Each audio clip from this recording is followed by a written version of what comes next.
ओम। आइए मंत्र के साथ कुछ बातें करनी है। ओम यां मेधां देवगणाः पितरश्चोपासते तया मामद्मेधयाग्ने मेधाविनं कुरु। अपनी जो संस्कृति, हमारी सनातन वैदिक संस्कृति 1,96,08,53,125 वर्षों पुरानी हमारे ऋषियों की गणना में और परमात्मा के आदेश को हुए हैं। बहुत पुरानी हो गई। मर्यादा पुरुषोत्तम श्री राम त्रेता युग में, योगी राज श्री कृष्ण द्वापर युग में, और इधर कलयुग की कहानी सब पता ही। सत्याप्रकाश महर्षि ने पूरी वर्णन कर रखी है। पूरी लोगों की जो वंशावली है सत्याप्रकाश के 11वें समोल्लास में, तो बहुत पुरानी है। और इसमें जो परिवर्तन समय के साथ हुआ है उसमें बड़ा विचित्र सा है कि आर्य समाज का गठन की नौबत क्यों आई, उसको क्यों बनाया महर्षि ने। ये विचारणी होना चाहिए कि क्या क्या खराबी हमने खुद में अपने में कर ली। तो उस आर्य समाज का भी बनाया हुआ 150 साल हो गया, सत्याप्रकाश का उससे 1-2 साल ज़्यादा हो गया, और महर्षि दयानंद के पैदा होने का 201वां वर्ष, और उनके जाने का भी काफ़ी लंबा 1883 में मृत्यु हुई उनकी। तो लक्ष्य क्या था, कितना उस लक्ष्य को प्राप्त किया इन लोगों ने, हम लोगों ने, ये अभी विचारणी बहुत होना चाहिए। जब हम 150 साल पूरे कर रहे हैं अपने समाज के, आधा समय पूरा भी कर लिया, दिसंबर में 12 महीने पूरा हो जाएंगे, अभी 6 महीना तो पूरा होने को आ गया। तो आर्य समाज को लेकर जो महर्षि ने जो सपना देखा था वो उसमें कितना हुआ पूरा, कितना नहीं हुआ, ये बहुत गहराई से सोचने का विषय है। तो सभी समाजें हैं, बहुत लंबी चौड़ी श्रृंखला है देश में समाजों की, पूरी दुनिया में है। अभी मैं पिछले साल भ्रमण करके लगभग 400 के आसपास समाजों का भ्रमण किया हम लोगों ने, गुरुकुल वेद विद्यांग विद्यापीठ के और आचार्य जी के साथ मिल करके। तो उसमें जो प्राप्त हुआ कि वहाँ क्या क्या समस्याएं हैं, तो पता चला कि ये गुरुकुल नहीं है और बूढ़े लोग वहाँ बैठते हैं, और क्या क्या समस्याएं हैं सब पूरा देश जानता है, उसमें ज़्यादा वर्णन की आवश्यकता नहीं है। लेकिन जो करने लायक कार्य है, बहुत सारे कार्य हैं जो समय के साथ परिवर्तन होना चाहिए। जो आप सोचते हैं कि 15 साल 20 साल में जो नई टेक्नोलॉजी आ जाती है, उसके साथ में जब जुड़ करके कोई कार्य किया जाता है तो नई पीढ़ी फिर जुड़ती है। अब पुराने घिसे पीटे तरीके से आप कैसेट चलाएंगे, पहले सीडी कैसेट चलता था, वो रील वाली कैसेट चलती थी, आवाज़ चला सकते हैं आप उसको, नहीं चला सकते। अब मोबाइल में बज रहा सारा गाना, अब सीडी भी हट गया, मोबाइल में बज रहा सीधा। तो सब टेक्नोलॉजी आती है तो उसका जब प्रयोग करेंगे। अब प्रिंट मीडिया, इलेक्ट्रॉनिक मीडिया के साथ में एक सोशल मीडिया आ गया है, इसके द्वारा आंदोलन खड़े हो जा रहे हैं पूरी दुनिया में, इसको सबने हथियार बनाया है। तो इन सब चीज़ें हैं जिसके कार्य से जब सब आप सदुपयोग करेंगे तो फिर सारा ही काम होने वाला है। तो अभी जनपद जौनपुर की मैं बात करूंगा, चूँकि मेरा यहाँ ये गृह जनपद है और भ्रमण तो हमने पूरा देश का कर लिया, तो हम सबको ही मान रहे हैं कि चलो सब जगह है, सब जगह काम करना चाहिए, लेकिन एक जगह करके तो दिखाएंगे, शुरुआत तो करेंगे। तो जो 25 गुरुकुल खोलने की घोषणा आचार्य जी ने की थी गुरुकुल के वार्षिकोत्सव के अवसर पर, उसमें से प्रत्येक जिले में एक गुरुकुल खोलने की तैयारी की बात कही थी। तो उसी क्रम में जौनपुर के जो उन्होंने मुझे निर्देशित किया कि यहाँ पे करिए, तो एक मॉडल हम बना रहे हैं हम लोग मिल करके कि कैसे इसको, मतलब जो भी धन लगे उसी ज़िले से आए, जो बच्चे पढ़ें उसी ज़िले के पढ़ें। जैसे पहले गुरुकुल चलता था, बड़ी पढ़ाई के लोग बड़ी जगह जाएँ, बड़े यूनिवर्सिटी में जाएँ लोग, लेकिन छोटी पढ़ाई और छोटी चीज़ें तो हर गाँव में था गुरुकुल। तो अभी हर गांव में नहीं हो रहा, तो कम से कम हर जिले में 1-2 गुरुकुल तो हो जाए, एक में बेटियां पढ़ें, एक में बेटे पढ़ें।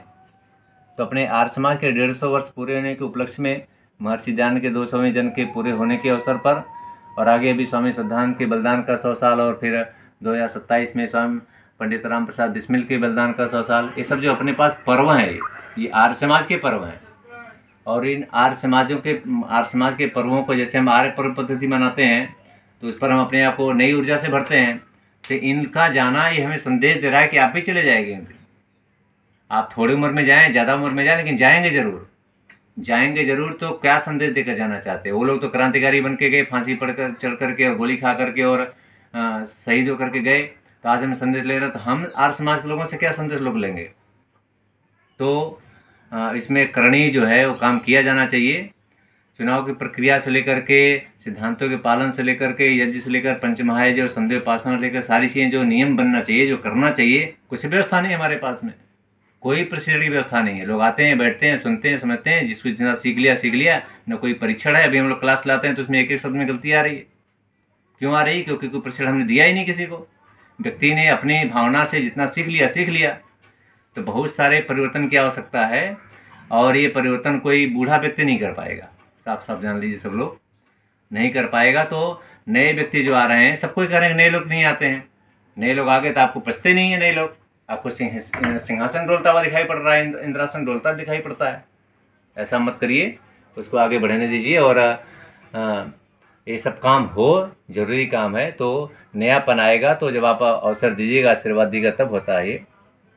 तो अभी मेरे बारे में अफवाहें दुनिया भर की उड़ाई जा रही हैं कि गुरुकुल से भगा दिया गया, निकाल दिया गया, एंट्री बंद है, प्रवेश बंद है। तो ये सब दुष्प्रचार, बिना सत्य को जाने, सत्यार्थ प्रकाश पढ़ने वाले अगर सत्य को बिना जाने दुष्प्रचार करेंगे तो वो अपराधी सिद्ध होंगे, और अपराधियों को दंड मिलता है। तो इसलिए अपराध से बचिए, और दुष्प्रचार न करते हुए कल मैंने दिन भर में पता किया, सब ने बोला कि हाँ मुझे पता है, आपको निकाल दिया गया, भगा दिया, मैंने सुना है। हमने कहा पूछा आपने मुझसे? तो पूछने की जहमत किसी ने उठाई। बोले हमारे पास समय नहीं था। तो आपको समय नहीं था, परिवार और बिजनेस और इसके चक्कर में आपको समय नहीं मिला आपको, तो भगवान आपको और समय कम कर दें आपका। आपके पास जहाँ व्यस्त था और व्यस्त रहिए, और सत्यार्थ प्रकाश का पढ़िए उसको, और झूठ प्रकाश का पालन करिए। आप झूठ प्रकाश फैलाइए। आप भगवान आपको शक्ति सामर्थ्य दें कि एक व्यक्ति जो अपना परिवार छोड़ा, घर छोड़ा और नौकरी छोड़ी, सब जानते हैं 22 साल में क्या क्या मैंने किया, कैसे किया। दुष्प्रचार करने के लिए मिला, और प्रचार करने के लिए आपको कुछ नहीं मिला मेरे अंदर से। तो इसलिए सच्चाई सामने सबको आ जाएगी, सब पता चल जाएगा। आचार्य ने सब बातें बता दी हैं, रिकॉर्डिंग पहुंच भी गई बहुत लोगों के पास, और जिसको चाहिए वो ले लेगा। सबके पास उपलब्ध हो चुकी है। तो जिसको नहीं मिली है बता देगा मुझे नहीं मिली है, मिल जाएगी उसको भी। तो ये जो सारी घटना है, इस घटना को संदेश लिया जाए, और आर्य समाज के लिए बहुत बड़ा कार्य करने का अवसर आया है।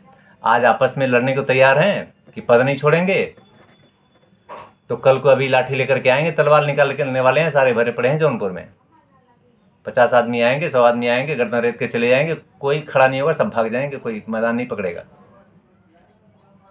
जिसमें युवा की जरूरत हो आपके पास, कौन खड़ा है वहाँ पर? बूढ़े लोग करेंगे, महिलाएं करेंगी, कर सकती हैं, गर्दन कटा लेंगे अपना।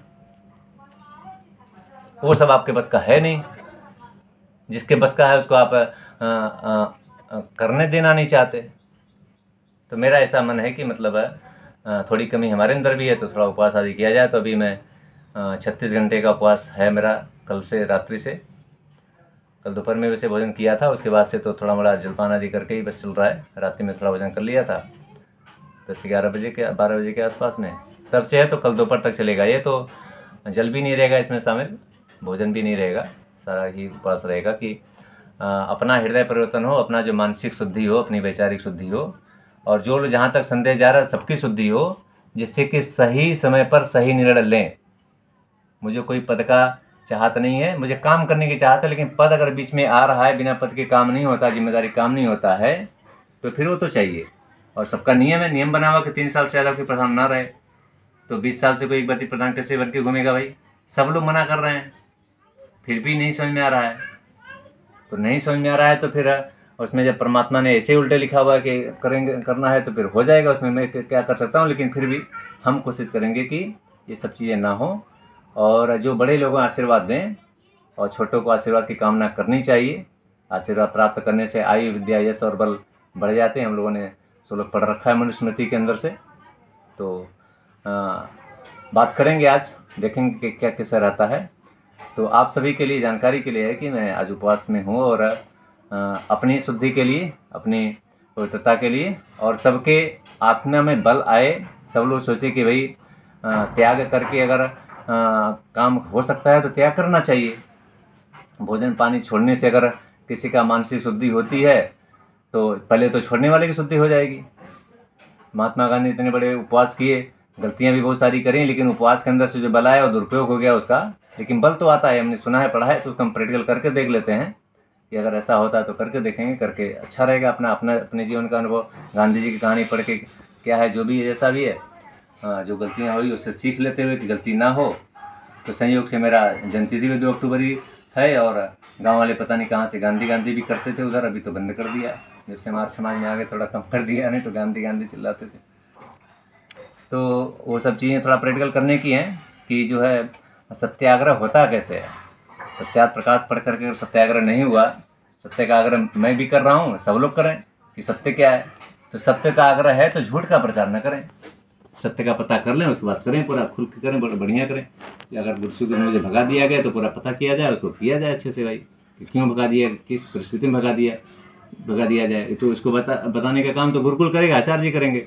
आचार्य ने रिकॉर्डिंग भेज दी तो दूध का दूध पानी का पानी हो गया।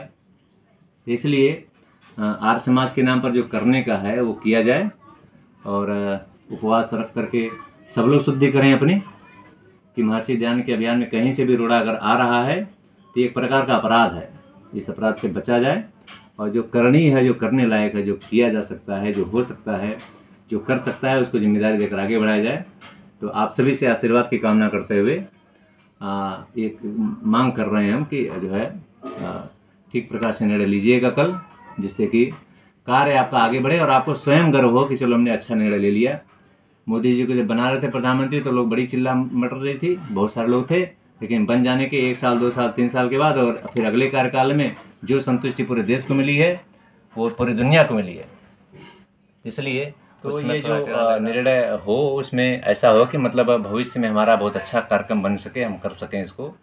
और काम बहुत ज़्यादा होगा, आपके अंदर से लेकर के आपके परिवार के, आपके बच्चों के अंदर से जो चीज़ें अभी करने की तैयारी चल रही, सबके अंदर जब परिवर्तन आएगा। सबको पीड़ा है कि भाई हमारे बच्चे नहीं जुड़ते हैं, नहीं आते हैं, हम कहते रहते हैं लेकिन नहीं आते हैं। बहुत सारे लोगों के अंदर पीड़ा है, बहुत सारे लोगों का परिवार आता भी है, बच्चे आते हैं, सब कुछ करते हैं।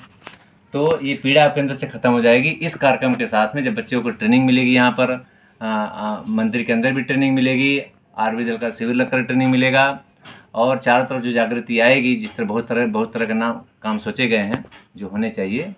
तो क्रिएटिविटी जब लगेगी तो फिर सबका सारा काम होगा, तो तब आपको गर्व होगा कि भाई चलो जैसा भी हुआ, थोड़ी सी मनमुटाव हुआ लोगों के बीच में, लेकिन फिर निर्णय जो हो गया बहुत अच्छा हुआ, उसका परिणाम बहुत अच्छा आ रहा है।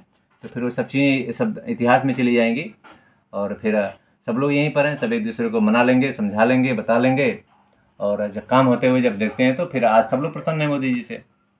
अब जो अपराधी प्रवृत्ति के हैं उनका छोड़ दीजिए, वो तो चिल्लाएंगे क्योंकि उनकी राजनीति है। तो उस राजनीति से ऊपर उठ के जब राष्ट्र के ऊपर सोचेंगे, जिस व्यक्ति अपना परिवार छोड़ दिया और परिवार का कोई पद में नहीं है, कोई धन संपत्ति में नहीं है, कि किसी को प्रधानमंत्री मुख्यमंत्री रहने का कोई लाभ नहीं मिला परिवार को, तो जो व्यक्ति अपने परिवार के लिए नहीं कर रहा है उसको समाज के लिए फिर कितना अच्छा करेगा वो। तो उसके कारण से कुछ गलत लोगों को, जिनको गलत आदत पड़ गई है, उनको थोड़ा कष्ट हो सकता है क्योंकि कमाई रुक गई है गलत तरीके वाली, लेकिन बाकी तो सब काम अच्छा हो रहा है। और कल को उनके बच्चों के लिए बहुत अच्छा रहेगा कि बच्चे मेहनत करके आगे बढ़ना चाहेंगे। जो मेहनत व्यक्ति करके आगे बढ़ता है तो फिर उन्नति होती है। गलत तरीके से कुछ कमा लिया तो भाई उसका लाभ तो सुख तो थोड़ा सा मिल जाएगा, लेकिन उसका जो बाद में दुख मिलने वाला है उसका तो कोई पारावार नहीं है। तो इसलिए मेरे उपवास में आप सभी लोग सहयोगी रहेंगे। आप प्रार्थना हमारे लिए भी थोड़ी कर दीजिएगा, जिससे कि मेरा उपवास सकुशल संपन्न हो जाए। और जो मेरे अंदर थोड़ी मोड़ी बुराई मुझे दिखती है और आपको दिखती है, आपको लगे कि बुराई समाप्त हो रही है, मेरे अंदर मुझे भी लगे कि बुराई समाप्त हो रही है, तो जिससे कि उसका बुराई समाप्त होने के साथ मैं ज़्यादा अच्छा काम कर पाऊँगा।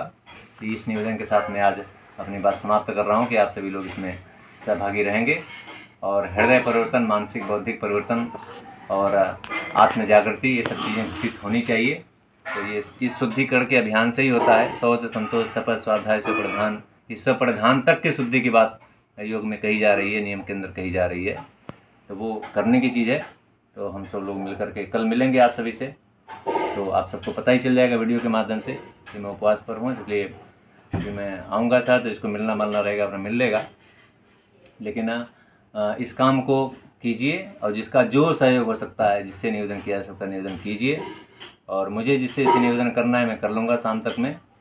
और कोई मनमुटाव किसी के अंदर नहीं रहेगा, नहीं रहना चाहिए, क्योंकि हम सभी एक ही लक्ष्य के सहगामी हैं। वो लक्ष्य प्राप्त होगा तो सबको खुशी होगी, लक्ष्य में अगर बाधा पड़ती है तो सबको परेशानी होती है।